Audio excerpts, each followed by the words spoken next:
Hello friends, मैं शालिनी एक बार फिर से स्वागत करती हूँ आपके अपने यूट्यूब चैनल रोजगार विद शालिनी में।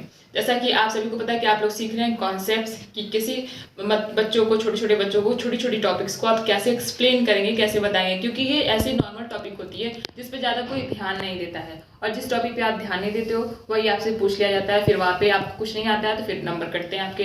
तो चलिए हम लोग सीखेंगे कि हम लोग बच्चों को कॉन्सेप्ट ऑफ जीरो का बहुत ज़्यादा महत्व होता है, ये सभी को पता है। किसी के आगे लगे तो भी, किसी के पीछे लगे तो भी, ठीक है, और अगर सिर्फ 0 रहे तो भी। तो ये सारी बातों को हम लोग सीखेंगे।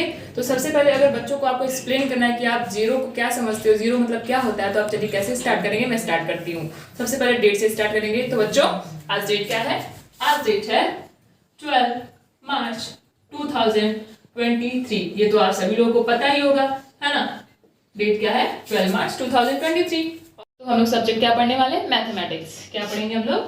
मैथमेटिक्स। सभी लोग को पता है ना, सबको स्पेलिंग तो आती होगी मैथमेटिक्स की। अभी हम सबसे पूछेंगे स्पेलिंग क्या होती है, ठीक है। तो आप सभी लोग स्पेलिंग को याद रखेंगे, हर एक सब्जेक्ट की स्पेलिंग आपको आनी चाहिए, ठीक है। तो बच्चों अगर आपको मैं पेंसिल्स दे दूं, चलिए ये पेन है, ठीक है, पेन है, इसे मार्कर भी, आप इसको पूरा पेन ही समझिए, ठीक। तो अगर मैंने आपको कितने पेन दे दिए? 4 पेन, ओके, और कहा कि ये सारे पेन्स आप अपने भाई को दे दो, ठीक। ये सारे पेन्स आप किसको दे दोगे? अपने भाई को। तो ठीक है, चलिए भाई को दे दिया गया। तो कितनी बची pen? How many pens in your hand? Nothing, 0, कुछ नहीं बचा, कुछ नहीं है, ठीक है। तो उसके बाद अगर आपके पास 2 ब्रेड्स सुबह मिले आपको और आपने उसको ब्रेकफास्ट में कर लिया, दोनों ब्रेड खत्म, अब कितना बचा आपके पास? कुछ है आपके पास? कुछ भी नहीं। तो उसको हम लोग क्या बोलेंगे? 0। तो आज मैं आपको पढ़ाऊंगी कॉन्सेप्ट ऑफ जीरो कि जीरो क्या होता है। हम लोग की टॉपिक क्या है? टॉपिक हम लोग क्या पढ़ने वाले हैं? कॉन्सेप्ट ऑफ जीरो,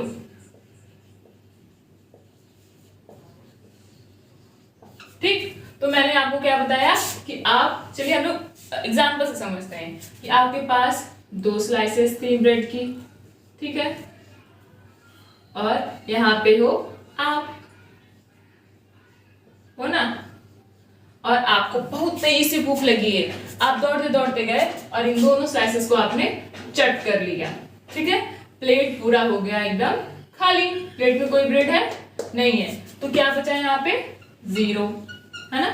मतलब कि जब हमारे पास कोई भी ऑब्जेक्ट होता है और वो पूरा ऑब्जेक्ट खत्म हो जाता है, वो कुछ भी हमारे पास नहीं बचता है, उसको हम लोग क्या बोल देते हैं?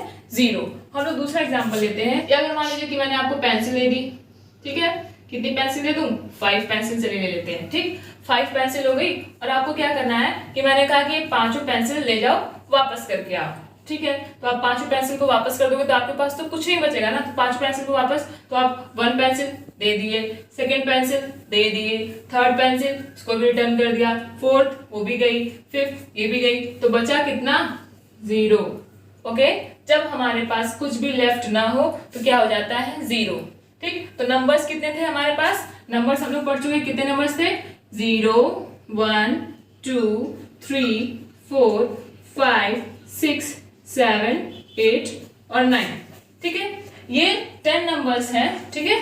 तो मैं चलिए नंबर्स की कहानी आपको सुनाती हूँ। ये 10 नंबर्स थे, ठीक है। ये 10 मतलब कि एकदम बेस्ट फ्रेंड थे, ठीक है, जहां पे भी जाते थे एक साथ जाते थे। तो एक बार इन सबको पार्टी मिली, ठीक है। तो ये सब पार्टी में गए और जोरों की भूख लगी थी, ठीक है। तो ये सभी ने अपने अपने प्लेट्स उठा लिए और अलग अलग जगह बैठ के, मतलब एक साथ ग्रुप में बैठ के, ये 1 से लेके 9 तक नंबर्स एक जगह ग्रुप में बैठ के खाना खाने लगे। और ये जो 0 था ये किसी कोने में बैठ के रो रहा था, ठीक है। रो रहा था, क्यों रो रहा था? तो ये फर्स्ट वाला जो है इसका बेस्ट फ्रेंड था, तो इससे पूछेगा, ठीक है। तो ये आता है 1 इसके पास आता है और बोलता है कि अरे भाई 0 तुम रो क्यों रहे हो? तो ये बोलता है कि भाई मेरी कोई वैल्यू ही नहीं है, मैं जहां भी जाता हूँ सब 0 ही हो जाता है ना। मैं जहां पे भी जाता हूँ 0 0 0 ही रह जाता हूँ, मेरा कोई वैल्यू ही नहीं, मेरी कोई मतलब ही नहीं है। तो ये क्या बोलता है कि अरे भाई तुम गलत जगह बैठे हो, तुम्हें सही जगह बैठना है, तब जाके तुम अपने वैल्यू को गेन कर पाओगे। तो ये बोलता है कि चलो तुम मेरे बगल में बैठो, या फिर तुम किसी नंबर के बगल में जब बैठोगे तब जाके तुम्हारी वैल्यू बनेगी, तुम राइट प्लेस पे बैठो, ठीक है। राइट प्लेस पे जब, तब तुम्हारी अच्छी सही जगह पे, राइट प्लेस सही जगह पे जब बैठोगे तब जाके तुम्हारी वैल्यू होगी। तो चलो तुम मेरे बगल में बैठो, ठीक है। तो 1 के बगल में जब 0 बैठता है तो क्या बन जाता है? 10, 2 के बगल में बैठेगा तो 20, उसी तरीके से 30, 40, 50, 500 भी इसको बना सकते हैं 5000 में, यानी कि जितने ये सही places, right side right place, आप इससे दो वैल्यू को समझ सकते हो। आप अपनी मोरल वैल्यूज में भी इसको ऐड कर सकते हो कि अगर आप सही जगह पे हो तो ही आपकी वैल्यू बनी रहेगी। तो यहाँ पे क्या है, 10 बन गया, 20 बन गया, 30, 40, 5000, 5 लाख, आप जितने भी नंबर्स इसको बनाना चाहो आप बना सकते हो अगर आप जीरो को सही जगह पे रखो। तो ये है कॉन्सेप्ट जीरो का कि अगर आपके पास कोई भी ऑब्जेक्ट है और वो सारे ऑब्जेक्ट खत्म हो जाते हैं तो आपके पास कितना बचता है, जीरो। ठीक है, तो अगर किसी भी नंबर्स को आप पूरा टोटली हटा देते हो तो भी कितना बचता है, जीरो। अगर आपको जीरो की वैल्यू को बढ़ानी है तो आपको इसको रखना पड़ेगा राइट प्लेस पे, और जैसे ही आप इसको राइट प्लेस पे रखते हो इसकी वैल्यू बढ़ जाती है और ये सबसे बड़ा हो जाता है। अगर ये जीरो अगर राइट प्लेस पे गया तो इसकी वैल्यू बढ़ती चली जाती है, और जितने जीरोस बढ़ेंगे राइट साइड में उतनी वैल्यूज बढ़ेंगी। तो चलिए मैं आपको होमवर्क देती हूँ कि आप 0, 1 और 2 से आपको नंबर्स बनाने हैं। एक सबसे पहले आपको स्मॉलेस्ट नंबर बना लेना है, ठीक, पहला, और इसी जीरो का यूज करके, इन्हीं तीनों नंबर्स का यूज करके आपको क्या कर लेना है, लार्जेस्ट नंबर बना लेना है। तो ये आपके होमवर्क है कि 0, 1, 2 इन तीन नंबर्स का यूज करके आपको स्मॉलेस्ट नंबर बनाना है और इन्हीं तीन नंबर्स का यूज करके लार्जेस्ट नंबर बनाना है। आपको ये कॉन्सेप्ट अपने दिमाग में रखना है कि अगर जीरो राइट प्लेस पे गया तो इसकी वैल्यू बढ़ जाएगी।